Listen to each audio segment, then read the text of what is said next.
Après Complis, le dernier office de la journée célébré à 8h30 du soir, le monastère cistercien Notre-Dame d'Assé, situé dans le Jura, plonge dans la nuit, le silence et la prière jusqu'au lendemain matin.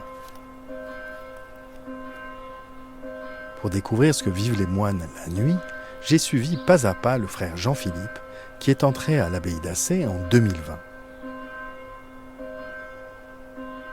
Je suis Gilles Donada, journaliste à La Croix.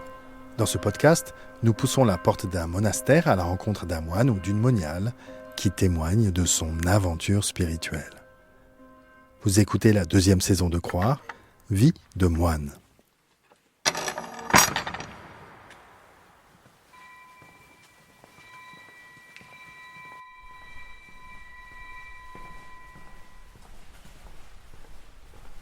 Bonjour. À l'heure est-il?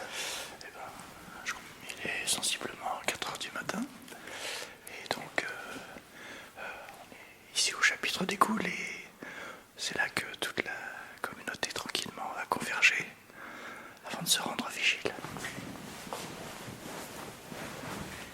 Est-ce qu'il y a un sens particulier pour les vigiles, cet office de la nuit? Ah oui, vigile, c'est la veille, bien sûr.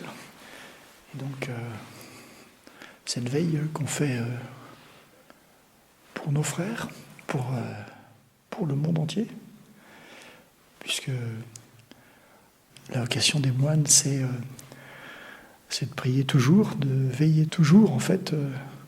L'usage et la pratique font que la prière continuelle s'effectue 7 fois par jour, en fait.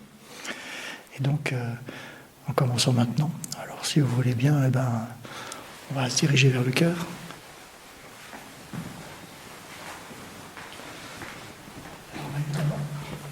Moment recueilli entre les luminions qui ornent les 4 coins du cloître.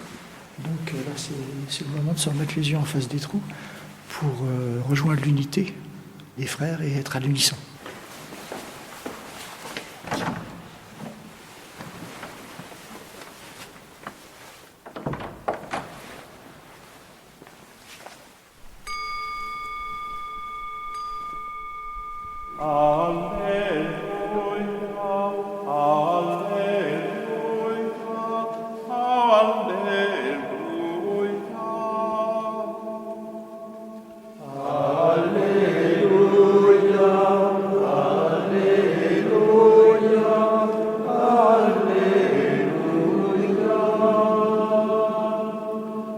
Acclamez le Seigneur, terre entière, servez le Seigneur dans l'allégresse.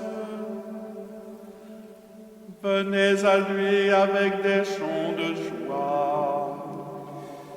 Alléluia, Alléluia,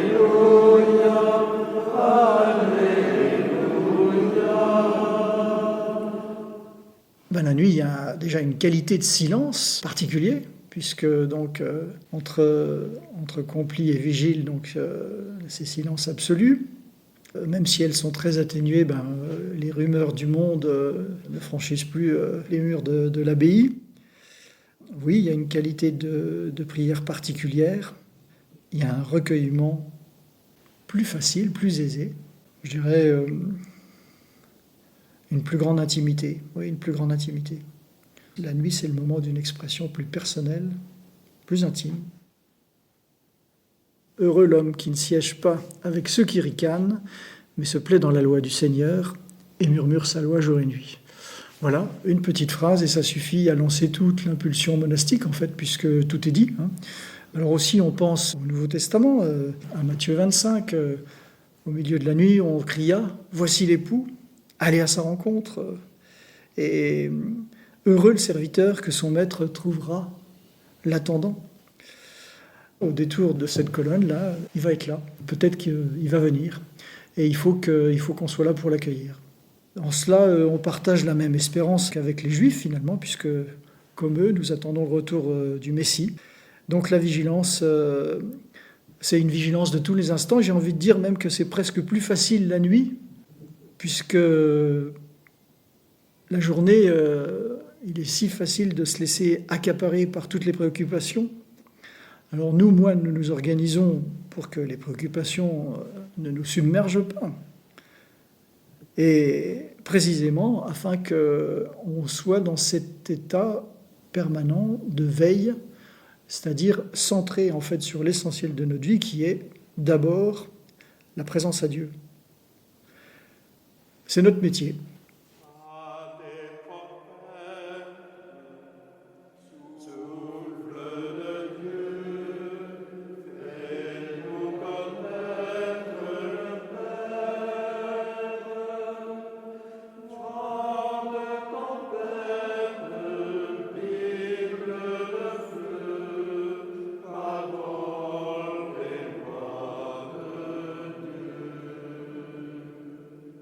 Il y a une bonne quinzaine de psaumes qui parlent de la nuit. Le psaume 15 qui dit « Je bénis le Seigneur qui me conseille, même la nuit, mon cœur m'avertit ». On voit l'évocation du rêve, là. Ou bien le psaume 16 « Tu sondes mon cœur, tu me visites la nuit, tu m'éprouves sans rien trouver. Mes pensées n'ont pas franchi mes lèvres. » Moi, je dirais que le psautier, de toute façon, c'est le panorama de l'âme humaine. Il n'y a pas un sentiment humain qui soit ignoré par le psautier.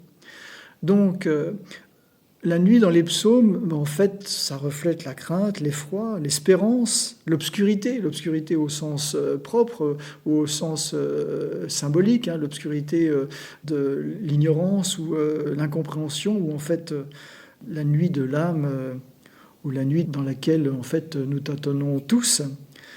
Le sentiment que moi j'interprète des psaumes, c'est un petit peu le sentiment qu'on pourrait presque tous avoir dans la vie, celle d'un petit enfant qui doit se balader dans la forêt. Alors s'il est tout seul, c'est l'épouvante, c'est l'effroi, c'est la peur. Mais s'il met la main dans la main de son père, alors là c'est plus pareil du tout, c'est l'aventure, c'est la rigolade. Donc voilà, les psaumes reflètent ça et c'est un petit peu un résumé de ce qu'on pourrait tous faire de nos vies, mettre notre main dans la main du Seigneur.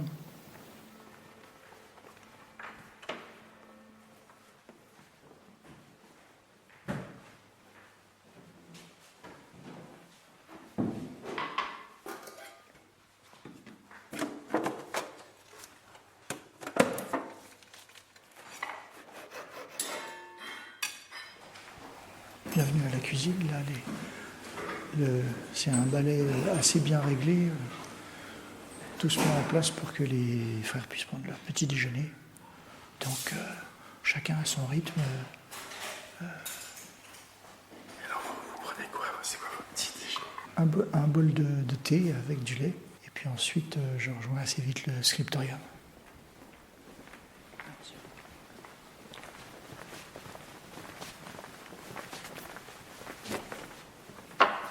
En fait, c'est une pièce très, très importante dans la tradition, dans toutes les abbayes et dans la tradition cistercienne. C'est la survivance, en fait, de l'époque où les abbayes vivaient des copies que les moines faisaient de la Bible, mais des textes de l'Antiquité. En fait, c'était avant que M. Gutenberg invente l'imprimerie.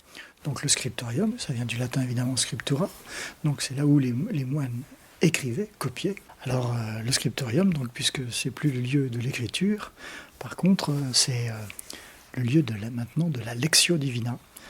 Et donc c'est peut-être le moment le plus privilégié pour être dans son cœur à cœur avec le Seigneur, puisque la lectio divina, c'est la lecture divine, bien sûr, et c'est l'occasion pour moi, pour mes frères, en fait, de reparcourir inlassablement nos Écritures.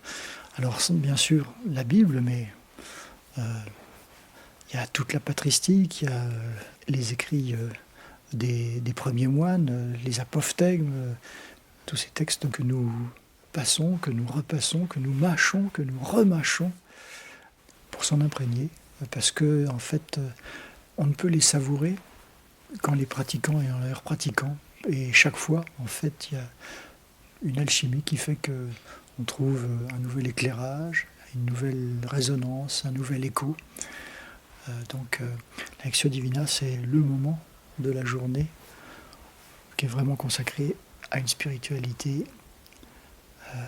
en toute quiétude.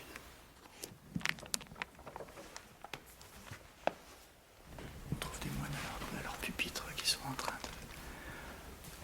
de faire leur lectio.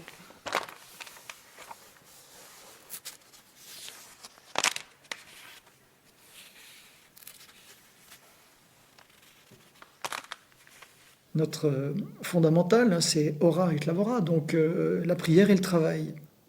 Pour la méditation, pour la réflexion, en fait, pour la nourriture spirituelle, le temps privilégié, c'est le temps de la Lectio Divina.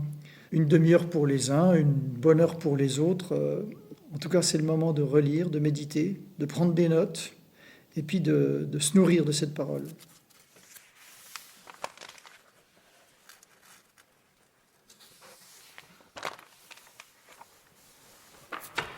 Alors, 6h15, il est temps de quitter un petit peu le scriptorium. En fait, personnellement, moi, j'ai une pratique matinale du scriptorium. Mais en fait, les frères peuvent y aller à tout moment du jour ou de la nuit. Là, pour l'instant, on va marquer une petite respiration avant de rejoindre l'Aude à 8h. Et en quoi consiste cette respiration ? Bon, tout simplement, en fait, pour, là encore, moi personnellement, faire ce qui est interdit au scriptorium, c'est-à-dire aller mettre sur mon ordinateur les réflexions issues du scriptorium, justement.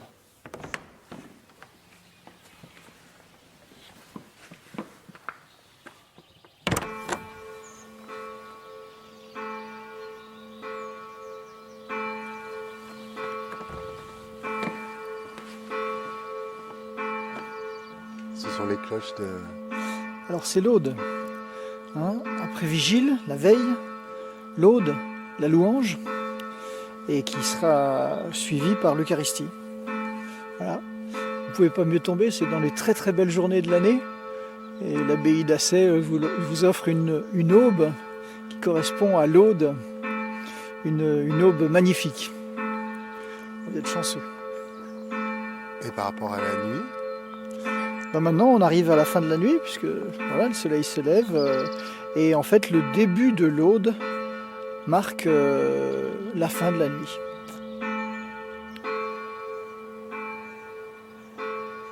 Nous voici arrivés au terme du 9e épisode de Vie de moine. S'il vous a intéressé, s'il vous a touché, n'hésitez pas à le partager, à vous abonner et à laisser une étoile, un avis ou un cœur. Croire est à retrouver sur toutes les plateformes et sur le site et l'appli La Croix.